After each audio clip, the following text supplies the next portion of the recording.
our tea for up to 12 hours, we take the moisture out, and we have a limp tea leaf. The next thing that we want to do is we want to impart a twist. We want to impart a twist on the tea leaf, we want to break the cells, we want to extract that flavor inside, and we want to open it up to the air for it to react and for us to have a good cup of tea. And we do this using a rolling machine. So the tea is fed in through these chutes from the top.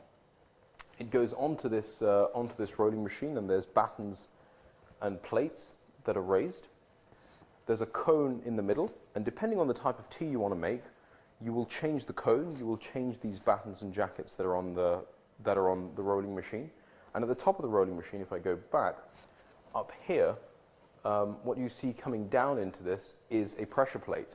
So if you guys rub your hands together like this, what starts happening? Exactly, it starts getting warm. Depending on the type of tea you want to make and depending on where you're growing your tea, you will apply the pressure plate for a certain time, but wherever you're growing your tea, you don't want the temperature inside that roller to exceed 30 degrees Celsius. And the ideal type of temperature when you're rolling is 27 to 30 degrees Celsius. And depending on the type of tea, like for example, if you're growing tea like the Murray tea that I have here, they use a rolling program where it's 7 minutes, they put the pressure on, 3 minutes they take it off, and they'll apply the pressure for another 7 minutes, and they'll take it off for 3 minutes. And any rolling program will happen for 20 minutes in total. Whereas when you come to taste the Vithanakanda tea, which is grown at 2,000 feet above elevation, that program completely changes it on its head, and they go 4 minutes on, and then the other time is off. So it'll really depend on where your tea is being grown. So rolling will happen for 20 minutes, and after rolling happens, we then send it to a roll breaker, which is effectively a table that moves back and forth, and these large clumps of tea that have now been rolled will be put onto the rolling table, and they'll start to break away. And the tea that ends up off the table initially, that's known as the first dual, and effectively that is the cream of the crop. And that will then be sent on to oxidization, which is the next process. But whatever else is left on the rolling table will be put back into the roller and it will be re-rolled. And this process will happen up to about 4 times.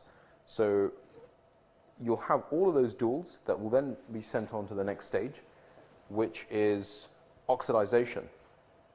So these rolled tea leaves will be spread either onto tables or onto concrete floors, and you'll build up these tables of tea, and then depending on where you're growing your tea, they'll be built up anywhere between 1 inch to 3 inches in height, and you'll pack your tea in, and you'll just leave it here.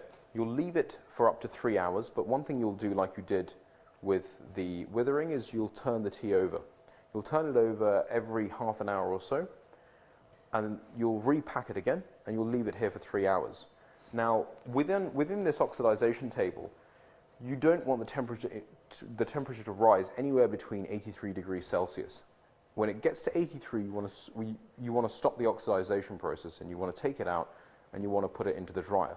If it goes beyond 83, that's when you'll start to get a bad cup of tea. It'll affect the tea manufacture. And when I was learning about tea, I remember before I went to the factory, I bought a large thermometer up in Kandy, and then I went over to the factory, and I think it was my second day on the tea plantation, and when you make tea, you make it at night, especially in the upcountry, because the nights are cooler, they're a lot drier as well, it's not raining. So I'm watching the the oxidization table, and I'm waiting to now use my new purchase, as most people are when they buy something. And the tea manufacturer walks up, and he's a guy who probably has about 45, close to 50 years experience, very old gentleman, walks up, and he picks up these tea leaves off the table, smells it, and looks at the guy and goes, "Yeah, pick it up, run it into the dryer." And I was like, what about my thermometer that I've just paid for? I've had to trek all the way into town to get this thing, you know? So I went up to him and I said, "Well, how do you know that it's 83 degrees Celsius? You know, you didn't even put a thermometer in." And he said, "Go to the other end of the table." So I went over to the other end, and he said, "Now put your thermometer in. I bet you, and drinks are on you, by the way, if I'm right, it's 83 down there." So I put it in, it goes up, gets to 80, 81, 82, and stops dead at 83. And I said to him, I said, well, how do you know? How do you know that this was going to be 83? He said, I smelt it. And I said, you can tell that it's 83 by just touching it and smelling it. He said, yes. And this is the key thing that you guys got to take home. Making good tea is a balance between science and art. And you can teach the science, but the art comes from doing it, you know? And this man has been on a plantation for close to 50 years, and he's been making tea. And this is what you can't buy that kind of skill. And the other thing to note is he has been on this particular plantation. His family have been on this plantation for 4 generations now. Those skills that he knows will be passed on to somebody else on that estate. And that's what makes each single estate tea unique and different to any other estate. So if you were to take 2 estates that lie right across the road from each other, like this particular plantation was, the tea that you get on one side of the road will be different in the tea that you get across the road. It'll have a signature taste, but there'll be subtle differences. And it's very much like if you take Glenfiddich and Balvenie whiskey. If you were to take 2 bottlings, 12 years, from both distilleries that are both in Dufftown, they're both owned by the same company. However, their whiskies taste so different. They use the same method in how to make whiskey, but you have such a difference in these 2 distilleries that are in the same town, you know? And this is exactly the same thing with tea. So going on from the oxidization process, like I said, how do we stop it?